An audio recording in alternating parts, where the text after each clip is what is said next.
6, iniciando en el versículo 3, por favor. Y cuando él Cristo, abrió el segundo sello, oí la segunda criatura, ser viviente. que decía: ven y ve. Como vemos aquí, todos los eventos en la tierra son decididos primero que nada en el cielo. Padre Celestial, pedimos que nos unjas para enseñar tu palabra en esta noche y entender tu palabra. Danos el espíritu de entendimiento, Señor, que podamos entender lo que nos has dicho, porque lo consideramos ser lo más importante en la faz de la tierra. Porque tú dijiste: el hombre no vivirá solo de pan, sino de toda palabra que procede de la boca de Dios. Y lo pedimos todo en el nombre de Jesús. Ahora, Él nos ha dicho aquí que Él quiere que nosotros vayamos y veamos. Él quiere que nosotros estemos y veamos, no solamente en lo que tenía que ver con lo que Él estaba diciendo, pero Él quiere que nosotros vayamos y veamos. Por eso usted está aquí en esta noche. Este mundo rápidamente está avanzando hacia el evento más cataclísmico en toda la historia, en toda su historia. Será algo tan terrible que Jesús mismo dijo que será como nada que el mundo jamás haya visto en el pasado y no verá tal otra vez en el futuro. Así de terrible será esa situación. Se llama la Gran Tribulación y está en el futuro de este planeta. No pasará mucho tiempo hasta que esto suceda en el mundo, pero el mundo no está interesado realmente. Ellos realmente no les interesa mucho saber lo que dice la Biblia, porque yo creo que la mayor parte del mundo no cree la Biblia. Simplemente no les importa de una manera u otra, creo. Pero lo triste es que la mayoría de la iglesia hoy día tampoco le importa. No están interesados. Ustedes están interesados. Y qué bueno que están aquí. Eso nos muestra que están interesados. Ustedes por la televisión, donde quiera que estén en el mundo. El propio hecho de que tienen su televisión en este canal me dice que está interesado en lo que dice la palabra de Dios, y eso es maravilloso. Es maravilloso y gloria a Dios por esto. Pero Él nos ha dicho que vayamos a ver, y esta es la manera como nosotros lo hacemos, estudiando su palabra. Y lo horrible, lo terrible, lo que va a suceder, estos 7 sellos que son entregados al Señor, Él los lleva de la mano del Padre Celestial. Es algo que sucederá a lo largo del periodo de los 7 años. No solamente sucederá unos meses y luego va a ir a otra cosa. Como estudiamos esto, realmente sucederá y continuará a lo largo de los 7 años. El sueño que el faraón tuvo unos 3,700 años atrás tenía mucho que ver con esto. No estoy seguro yo si muestra quién lo interpretó. No sé si José entendió realmente. La Biblia dice que los profetas de la antigüedad, cuando profetizaron, muchas veces buscaban a Dios según sus profecías, mostrándole, pidiéndole a Él que mostrase lo que significaban esas profecías, porque ellos las habían entregado. No quería decir que ellos entendían. Y yo creo que el Espíritu Santo sabría exactamente lo que ellos estaban pidiendo. Pero el faraón es algo completamente distinto. Este faraón realmente ni siquiera era un egipcio. Un poderoso ejército había tomado control de Egipto. Y obviamente su sueño fue presentado. Él no podía, esto le afectó bastante, no podía encontrar a nadie en su grupo que entendiese lo que significaba. 7 vacas gordas salían del río, gruesas, saludables, gordas. Y luego otras 7 vacas delgadas, abatidas, las consumirían, y 7 espigas de granos también, llenas, gruesos. Esas 7 espigas iban a ser consumidas por 7 espigas menudas. Tomando la primera parte primero, los 7 años de hambre, eso representa la gran tribulación. Y yo no sé si José entendió cuando él dio la explicación de esto debido a la dirección del Espíritu Santo, que él sabía lo que este sueño que se dio 3.700 años atrás, tenía realmente algo que ver en lo que tiene que ver con el futuro distante. Yo no sé si él lo entendía en aquel momento, pero sí tomó la hambre que tomó, 7 años de esa hambre, y tomó eso para traer a Jacob a José. Jacob era Israel, realmente ese era su nombre, Israel, príncipe con Dios. Y él, no sé lo que él entendió al respecto, pero tomó eso para llevarlo a José, que era el Señor de la cosecha, así como Jesús es el Señor de la cosecha. La gran tribulación será para muchas razones, pero primordialmente para traer a Israel de vuelta a Dios. Ese es el propósito y la razón primordial de esta gran tribulación, es traer a Israel a nuestro Señor Jesucristo, aquel que ellos crucificaron, ¿no? Es la razón principal y esto va a afectar su propósito. Llevará a cabo lo que Dios quiso en lo que tiene que ver con todo Israel, que todo judío en la faz de la tierra, no solamente algunos, sino que todos acepten a Jesucristo cuando Él vuelva coronado, Rey de Reyes y Señor de Señores. Alguien debe de decir aleluya. Alabado Dios, alabado Dios.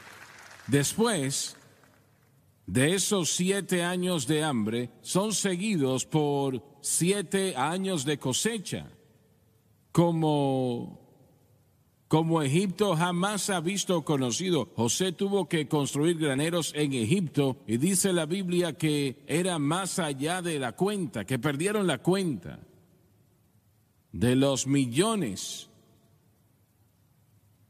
que ellos pudieron cosechar. Y yo creo que eso representa una cosecha de almas como la iglesia jamás ha visto antes. Amén. Gloria a nuestro Dios. Yo quiero reiterar eso otra vez. Yo creo que lo que el faraón soñó y José interpretó,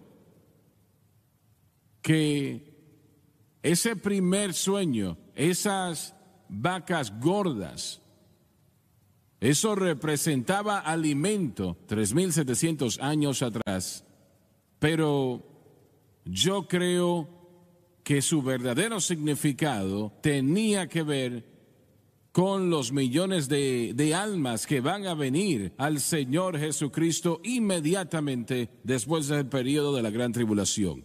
¡Aleluya! ¡Aleluya! Amén, así es. Y el Señor habló eso a mi corazón cerca de 20 años atrás, y me dijo que este ministerio tendría una gran parte en eso que Él va a hacer. Damas y caballeros, yo estoy creyendo a Dios por grandes cosas. Amén. Estoy anticipando grandes cosas. Aleluya. Se me dijo ayer o el día de antes de ayer, no recuerdo exactamente quién me lo dijo, pero bueno, que el superintendente de las asambleas de Dios, el superintendente general en Facebook o esas cosas, dijo que la iglesia tiene que volver a la cruz. Aleluya. Gloria a nuestro Dios. Yo le doy gracias a Dios por eso. Yo no sé si escuchó nuestra programación, no lo sé, pero gracias a Dios que Él dijo eso. La iglesia tiene que volver a la cruz. Sí, amén. Sí, amén. Porque eso es lo que el Espíritu del Señor ahora está diciendo. Oíd lo que está diciendo. Y yo creo que está diciendo que Jesucristo y este crucificado es la palabra para esta hora. Alabado el Señor. Vengan y vean. Ven y ve. Una pregunta que podemos hacer es ¿qué podemos permitir que la tribulación obre en nuestras vidas? Cuando nos fijamos en la parábola del sembrador y vemos esos pedregales, una de las cosas que Satanás usa para poder alejar a la gente de la palabra de Dios era la tribulación. Pero podemos ver en Romanos 5, versículo 3, que la tribulación obra paciencia, la paciencia experiencia, y la experiencia esperanza, y la esperanza no avergüenza, porque el amor de Dios es derramado en nuestro corazón. Así que la tribulación, depende de cómo respondamos a ella, puede o traer cosas malas o puede traer un bien con el tiempo, espiritualmente aún hasta en nuestras vidas. Realmente lo que el Señor busca hacer siempre es de acuerdo a la recepción de las personas, sea que lo acepten, lo rechacen, lo ignoren, como ellos quieran. Como respondamos. La respuesta, sí. ¿Qué tipo de respuesta tenemos? Y la iglesia en esta nación y alrededor del mundo realmente no es buena la situación en la iglesia. No. Pero eso puede cambiar en muy poco tiempo. Amén. Eso puede cambiar. Dios nos ama lo suficiente para permitir la tribulación en nuestros corazones para atraernos a Él. A veces eso funciona, a veces no. Amén. Sí funcionará con Israel. Sí. Porque se darán cuenta que ellos están a punto Amén. de esa exterminación cuando el anticristo se... Sabe, hermano Swagger, cada Se generación que crece y que entra al reino de Dios, tiene que pasar por el fuego. Hemos visto a cada generación, a su generación, a mi generación, las generaciones que le han precedido a usted, que hemos estudiado a través de los libros, cada una de ellas tuvo su prueba y su tribulación que tuvo que sufrir, porque había mucha basura en nosotros. Así como el oro tiene que ser probado en el fuego, no es, bueno, es para purificar el oro, pero elimina la basura. Y los creyentes nuevos, cuando entran a este caminar, tienen mucha basura, cosas que tienen que ser quemadas, y tenemos que seguir regresando a ese horno muchas veces, hasta que el batanero, y de hecho el batanero es aquella persona que refina, hasta que ve el oro purificado y ve su reflejo. En ese momento no está viendo mucho. Bueno, John, lo que acabas de decir, cuando Francis y yo nos casamos inicialmente, yo estaba empezando a predicar, yo trabajé por corto tiempo para un plomero. Y él derretía plomo. Y cuando ellos, vamos a decir, que pegaban tuberías, usaban ese plomo para sellar las tuberías. Y cuando él lo derretía, yo veía que con su dedo, ese plomo estaba tan caliente que cambiaba de color. Literalmente estaba bulliciando. Cambiaba de color cuando eso sucedía por el caliente. Y él con su dedo lo tocaba. Y yo veía que él lo hacía eso. Un día le pregunté, pero ¿y por qué usted hace eso? ¿No le quema? Y me dijo, no me quema. Yo le pregunté, no entiendo, le dije. Él me dijo, lo que sucede es que si notas, yo siempre me limpio el dedo antes de tocarlo, porque si hay un poquito de polvo, me va a quemar el dedo. Así es. Pero si no tengo ningún polvo en el dedo, no se siente nada. Aleluya. Sí, aleluya. Y nosotros tenemos tribulación, sí. Tenemos situaciones. Amén. Pero está allí para quitar el dolor y el sufrimiento. Si nosotros tenemos polvo lejos de nuestros dedos, entonces la tribulación no nos va a afectar, alabado Dios. No quise predicar. No, muy bien dicho. Y yo entonces de allí en adelante estaba siempre haciendo lo mismo, buscando hacerlo, ¿no? Y ese mismo hombre, esto es un poco distinto, él se llamaba ser ateo. Eso decía, yo no creo que hay un Dios. Y bueno, cuando yo trabajaba con él, habíamos allí unos 10 o 12 hombres, y me dijo, éramos 12 más o menos. Me dijo, tú vas a ser como nosotros en unas cuantas semanas. Tú hablas de eso de Jesús, pero tú vas a ser igual que nosotros. Yo no le respondí nada, solamente me quedé mirándolo. Y él me dio todo trabajo sucio que ellos tenían en esa compañía. Y bueno, él un día dijo que perdió un martillo y me culpó a mí. Yo no había visto el martillo, pero él me culpó a mí. Me culpó y bueno, ya yo era responsable. Y me dijo, si no me encuentras el martillo, te voy a despedir. Y me dijo, le pregunté, ¿y dónde usted lo perdió? Me dijo, no lo sé, pero yo creo que tú me lo perdiste. Y yo no sabía dónde estaba el martillo ese. El caso me dijo, yo creo que yo lo estaba usando allá arriba cuando estábamos trabajando en un trabajo de plomería en un edificio de una escuela. Así que yo me subí a ese lugar, al área donde estábamos trabajando, el ático del edificio, un lugar más grande, todo oscuro allá arriba. Y me quedé parado y dije yo, Señor, este hombre está loco. Y le dije, yo no sé dónde está ese martillo, yo no lo he tocado, pero me va a despedir si no se lo encuentro. Ayúdame a encontrar el martillo. Y en ese momento yo sentí algo debajo de mi pie. Honestamente, lo encontré debajo de mi pie. Cuando puse la mano, ahí estaba el martillo. Yo estaba parado en el martillo.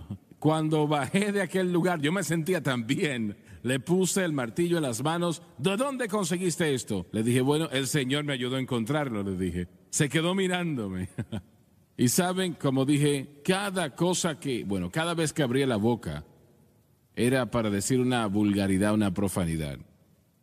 Realmente algo que era terrible, algo horrible. Y habían pasado ya, en aquel momento, a unos 20 años después de eso, recibí una carta de su hermana. Yo no había escuchado de ellos en tanto tiempo, desde que yo había trabajado para él. Y en esa carta me dijo, hermano Swaggart, yo creo que usted va a querer saber que mi hermano está muriendo de cáncer, pero él nunca se pierde la programación. Nunca se la pierde. Aleluya. Un mes después, tal vez menos, recibí otra carta y me decía, hermano Swaggart, mi hermano falleció la semana pasada, pero él repitió la oración de fe con usted antes de él partir. Aleluya al Cordero. Aleluya. Alabado Dios. Quiero decirles algo. Mire, tal vez usted piense que mi influencia no vale nada. Y tomó 30 años. Wow. 30 años esto. Pero la vida que tratamos de vivir de frente de la gente, enfrente de él, tuvo un efecto. Alabado Dios. Y realmente hizo algo en su corazón. Cuando él estaba muriendo, lo recordó y clamó a Cristo. Alabado Dios. Servimos a un Dios grande, ¿verdad? Amén. Gloria ¿Quiere a Dios. decir que el Señor se lo lleva a la gloria? Claro que sí, claro que sí. Alabado el Señor. Muy bien, Donnie.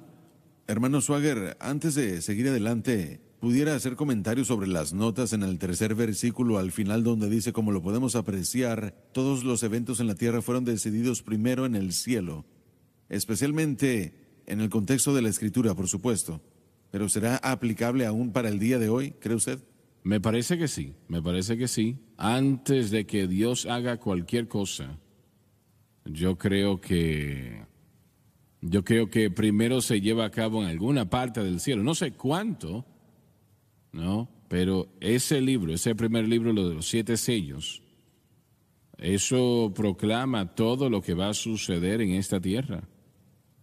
Es algo que nos da una versión abreviada, como lo estudiamos la semana pasada, un relato abreviado, pero yo no creo que nada sucede en esta tierra sin que el Señor lo guíe, lo dirija desde el cielo. Y nosotros estábamos estudiando, un estudio en la palabra el día de ayer, de hecho, y Daniel estaba hablando de, me parece que era Gabriel o Miguel, me parece que era Miguel, ese arcángel, ¿no?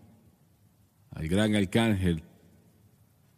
Y estaba con los reyes de Persia. Ellos no sabían que él estaba allí presente, pero él estaba allí. Y él estaba allí porque el Señor quería que ese reinado de Persia tomase una cierta dirección. Y ángeles de maldad llegaron. Lo has leído muchas veces. Ángeles de maldad llegaron para tratar de detenerlo, para que no sucediese. Y Miguel dijo que tuvo que llamar a Gabriel para ayudarle. Y así sucedió. Pero el punto es que yo creo que en los últimos 8 años, o 9 años, o más todavía, unos 12 años, yo creo que han habido guerras que han estado sucediendo en esta tierra, en la gloria, con los ángeles de Satanás tratando de dirigir la nación en cierta dirección, y yo creo que el Señor ha despachado ángeles de justicia para detener esa situación. Y tal vez usted diga, bueno, ¿y cómo piensa usted que lo hizo? Bueno, Él lo hizo con Persa, ni siquiera era Israel, pero era Persa. Y si Dios lo hace en esa capacidad, y Él lo hizo, entonces, ¿por qué no lo hace con la iglesia? O cualquier otra nación en el mundo, ¿no? Que es especialmente tan poderosa como los Estados Unidos lo es. Así que yo creo que en el mundo espiritual, y el mundo espiritual no está a 1000 millas de distancia, está aquí ahora mismo. Y yo no creo que nada sucede sin que inicialmente sea establecido en el cielo. Y es la razón por qué la palabra nos dice que lo que atemos en la tierra será atado en los cielos. Lo que desatemos en la tierra será desatado en los cielos. Y yo le imploro a todo cristiano y todos ustedes por televisión, que en su tiempo de oración aten a las fuerzas de las tinieblas que están entorpeciendo a esta nación. Amén. Que están trayendo problemas y dificultades, porque Dios puede cambiar esta situación. Gloria a Dios, sí. Él lo puede hacer, alabado Dios. Y yo creo que en el mundo espiritual cosas constantemente están sucediendo. Y esto es algo muy serio. Sí. Esto no es una broma, no es un juego. Yo lamento que muchos cristianos parece que no están interesados. Alabado Dios. Dani, por favor. Y salió otro caballo rojo encendido. Presenta otro símbolo, en este caso guerra. Y al anticristo, estaba sentado sobre él, fue dado poder de quitar la paz de la tierra y que se maten unos a otros, y le fue dada una gran espada. Esto declara el hecho de que más personas morirán durante el tiempo de la gran tribulación que en cualquier otra época similar en la historia. ¿Se dan cuenta ustedes que es muy posible que cerca de 4,000 millones de personas morirán durante la gran tribulación? Estamos hablando de una guerra. Mire, todo esto es simbólico. Juan realmente vio un caballo, pero fue una visión que el Señor le mostró.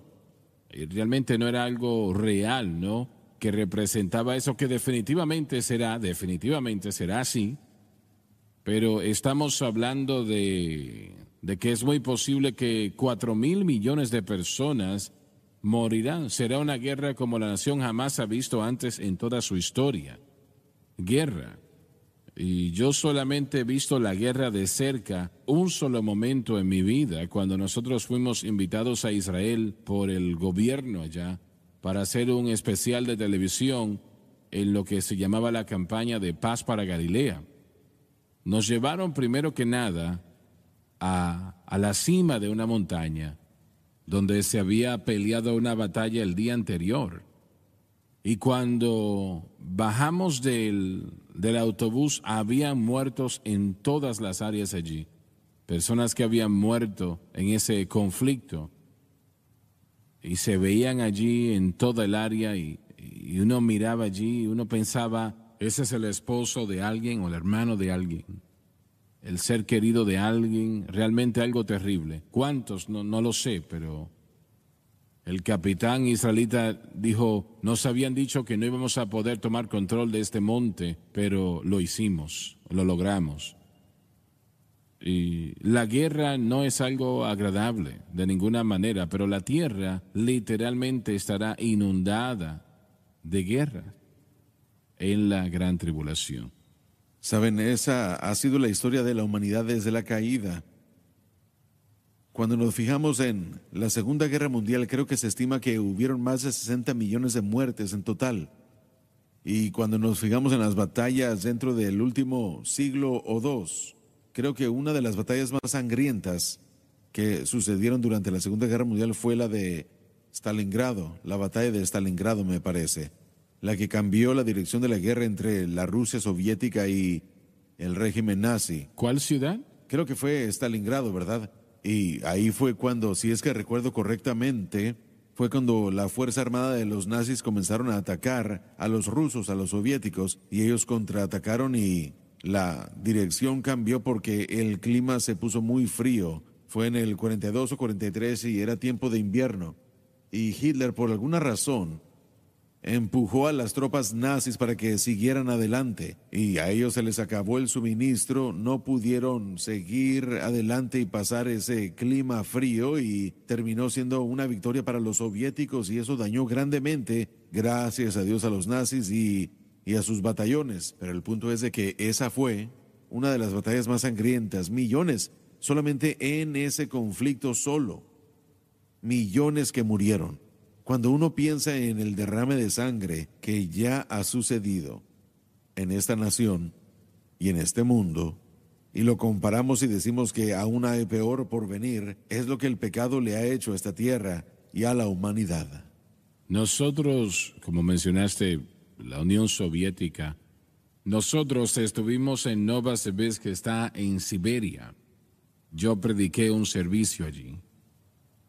Y cada vez que nosotros entrábamos a una ciudad, cuando estuvimos allí, teníamos que sentarnos con el comisario de religión. Ese era el régimen, había que hacerlo. Y en Moscú, realmente, este hombre hablaba un inglés impecable, una persona muy agradable, y realmente todo muy bien. En Novosibirsk, Jim Wolf y yo entramos a la oficina del comisario de religión. Yo extendí mi mano para dársela y él me ignoró. Y yo pues no sabía qué hacer. Lo primero que me dijo fue, usted predica en contra de nosotros. Usted dice cosas malas de nosotros en todo el mundo, ¿verdad? Y la verdad era que yo lo hacía. Yo pensé, Señor, pero esto es Siberia. Tú tienes que hacer algo. Y él dijo, yo traté de responder algo, no recuerdo qué traté de decirle. Estaba yo básicamente titubeando y le dije, yo pensando, Señor, dame algo que pueda yo decirle a este hombre para cambiar su actitud. Y estoy seguro que hay algunos que todavía lo hacen, ¿no? No hay muchos allí, pero los veteranos rusos, ellos les encanta ponerse sus medallas, ¿no? Si tienen alguna medalla que han ganado, les gusta ponérselas. Y así eran como ellos lo hacían, como una señal, esta fue la batalla que peleamos. Y yo le pregunté, él tenía una medalla muy grande en su chaqueta, le pregunté, ¿de qué es esa medalla? ¿Para qué es eso? Él se detuvo y dijo, esto es por la batalla de Kursk. Yo estuve en esa batalla. Le dije, ¿me quiere decir que usted estuvo en la batalla de Kursk? Allí es cuando los alemanes introdujeron el tanque Tigre. Ese es el tanque de batalla más grande de todo el mundo. Exacto. Estás en lo cierto, ese fue el tanque de guerra más grande del mundo. Y los rusos encontraron la manera de detenerlo. Y le pedí, ¿me puede contar de esto? Y por cerca de una hora, él empezó a contarme todo lo que había sucedido en esa batalla que, bueno, fue terrible, pero...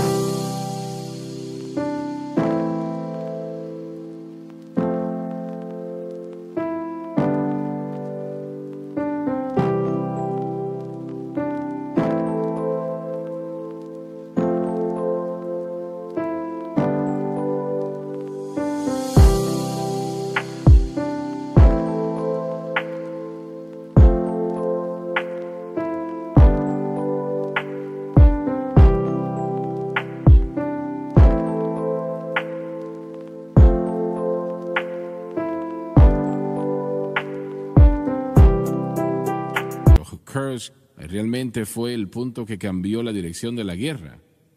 Y cuando terminó de hablar conmigo, me extendió la mano, me abrazó y me dijo, lo que tú necesites mientras estés aquí, dímelo y yo te lo consigo. Y alguien estaba interesado en él, en la vida que él había vivido. Y ¿cómo lo puedo decir? en lo que fue realmente una situación que él vivió, que muchos no sobrevivieron. Muy impactante. Eso lo impactó a él Exacto. por la posición. Mire, hablando de eso, yo quería presentar el hecho de que primeramente espero y oro que toda la gente esté orando consistentemente por aquellos que sirven en la fuerza militar y por aquellos que han servido en la Muy fuerza bien, militar, muy los bien, veteranos. excelente. Muchos de ellos han visto batalla y eso no terminó ni quedó en la batalla. No. Ellos viven con esos recuerdos, los atormentan, pero aquellos que conocen a Jesucristo, el Señor puede quitar ese dolor. Esos recuerdos aún están ahí y nuestras tropas, hombres y mujeres, hacen un gran sacrificio y han visto mucho. El lunes celebraremos lo que es llamado el Día de Homenaje al Caído. Honramos a los muertos que han servido.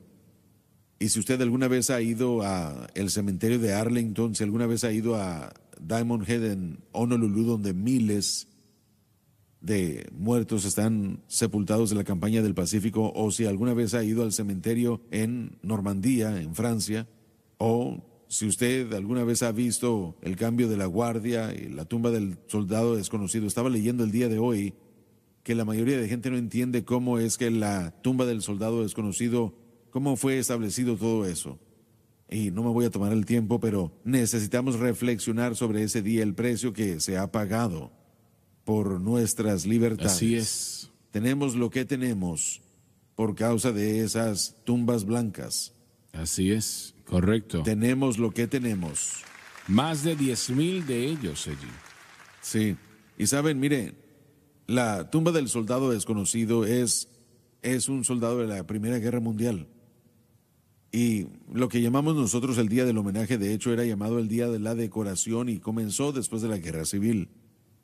Porque, y bueno, no se hizo de parte del gobierno, simplemente que habían pueblos primordialmente en el norte que tenían tantas pérdidas de sus jóvenes que habían muerto en el ejército de la Unión, comenzaron a solas comenzaron a salir y apartar un día y ponían banderas y después finalmente el Congreso se enteró y comenzaron a reconocerlo en cuanto a lo que significa el día de hoy. Y el símbolo final de todo eso es la tumba del soldado desconocido. Esa es la única tumba que simboliza a todos los muertos. Así es. Y esa tumba del soldado desconocido, la manera como surgió fue porque Francia e Inglaterra al final de la guerra decidieron honrar a sus caídos con la tumba del soldado desconocido. Para Francia está debajo del Arca del Triunfo en París. Se me olvida dónde está la de Inglaterra. Y cuando Estados Unidos decidió en hacerlo, tuvieron que, por supuesto, era de un soldado desconocido. Hubieron 4 grandes batallas en las que peleó Estados Unidos en la Primera Guerra Mundial. Belleau Wood, el bosque de Argonne, Mamont, y se me olvida la cuarta, donde miles de soldados americanos murieron. Murieron. Y ellos partieron a los 4 cementerios donde esas batallas estaban. Ya habían determinado tumbas donde la información decía que no había identificación disponible. Cuidadosamente escarbaron, escogieron 2 tumbas en ambas y exhumaron los cuerpos y muy cuidadosamente buscaron en todo artículo de ropa para asegurarse de que no hubiera algo que pudiera identificarlos, y si ese era el caso, por supuesto, iban a hacer que esa información le llegara a sus seres amados. Y por supuesto, los cuerpos ya estaban descompuestos y todo eso. Tomaron a 8 cuerpos. Y bueno, de esos 8 cuerpos escogieron a 4. Tomaron a 8 sobrevivientes de la Primera Guerra Mundial de diferentes ramas, 2 de ellos con medallas de honor, 2 de ellos con la medalla por servicio distinguido, que es la segunda medalla más alta por valentía. Los otros tenían medallas de plata o de bronce, o la Cruz Naval por su valor en la Primera Guerra Mundial. Y los escogieron a ellos como la escolta. Tomaron a esos 4 en las tumbas, a esos 4 ataúdes con los restos de 4 ciudadanos americanos que no conocían. Y le dieron la tarea a un individuo del honor, tal vez podemos decirlo así, de escoger al que sería utilizado en Arlington. Y estaba leyendo el día de hoy sus comentarios de 1921, el hombre que lo hizo y cómo fue que él no sabía qué hacer, sabiendo que uno de esos 4 que él iba a escoger sería un representante de Estados Unidos. Sí. Y él oró al caminar alrededor de esos ataúdes.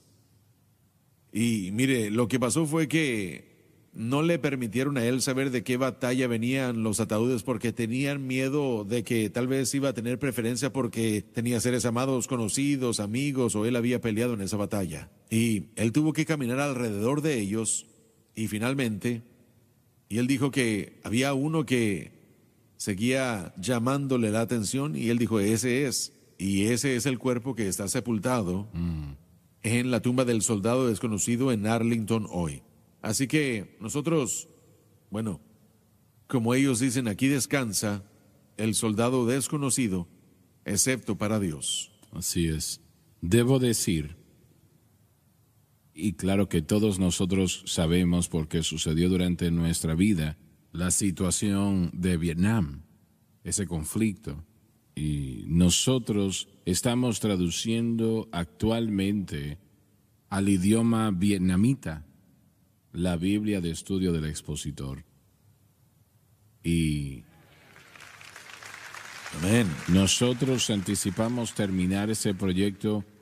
Solamente vamos a traducir el Nuevo Testamento inicialmente, porque muchas personas están siendo salvas, ¿no? David Weaver nos ha dicho allí en Vietnam.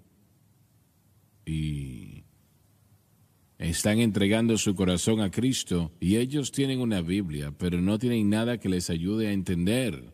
Y cuando él vio la Biblia de estudio del expositor, dijo, esto es exactamente lo que necesitamos. Entonces, tan pronto se termina la traducción del Nuevo Testamento, e incidentalmente un hermano nos ha ayudado en gran manera. No voy a mencionar su nombre ahora porque no nos dio permiso para hacerlo.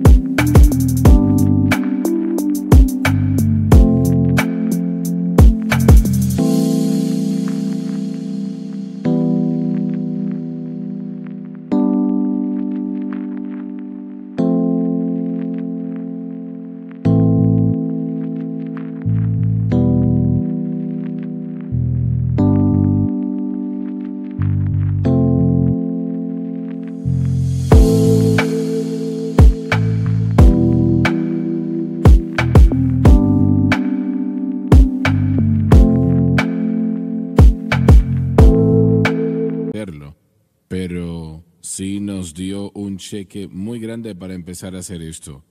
Y vamos a hacer lo siguiente, algo un poco distinto. En lugar de dar estas Biblias solamente a predicadores y obreros, vamos a dar una Biblia a todo aquel que quiera una. Aleluya. No importa quién sea. Alabado Dios. Nosotros, la primera impresión será de 50,000 a 100,000. Alabado Dios. Me parece en el idioma vietnamita. Y también hay otro idioma, Hmong. el idioma Hmong. Los Hmong son un pueblo tribal de personas allá en Vietnam, en las montañas. Pelearon del lado de los Estados Unidos en la guerra de Vietnam y son aborrecidos por los del norte de Vietnam y también por los del sur de Vietnam. Son vistos como marginados. Pero hay miles de ellos que están siendo salvos también. Así es, así es. Y bueno, de todas maneras nosotros debemos de terminar ya este proceso para la primera parte del año. Así que estemos orando. La persona que está haciendo la traducción de hecho, lo está haciendo allí en Dallas y él es de Vietnam. Y su papá, si no me equivoco, era el superintendente general de las Asambleas de Dios en Vietnam. Así que él está haciendo la mayor parte de la traducción.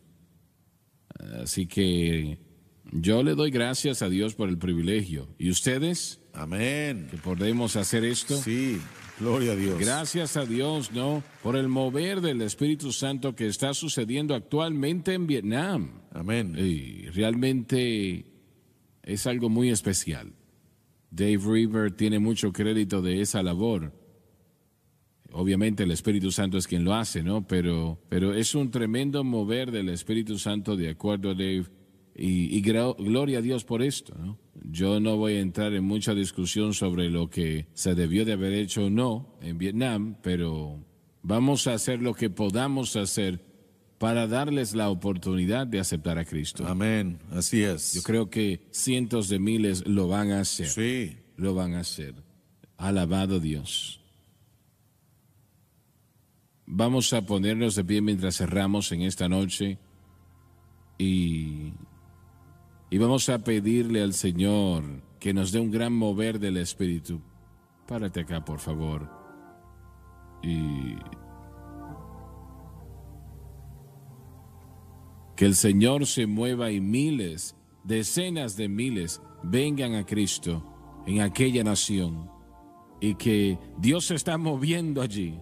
Padre Celestial, mientras venimos a ti hoy. Sí, Señor, sí, Señor. Venimos en el nombre de Jesucristo. Sí, Señor, sí. Hacedor del cielo y la tierra, dador de la vida eterna, bautizador con el Espíritu Santo, salvador de los hombres, Cordero de Dios, Rey de reyes y Señor de señores. Estamos pidiendo, Señor, un mover del Espíritu Santo entre el pueblo de Vietnam. Aleluya. Entre el pueblo que Dani ha mencionado. Estamos pidiendo un poderoso mover de Dios. Aleluya. Y pedimos que tú bendigas este Nuevo Testamento del expositor mientras llega a decenas de miles de estas personas, aún cientos de miles. Lo pedimos todo en el nombre de Jesús. Aleluya. Amén y amén. It was amazing.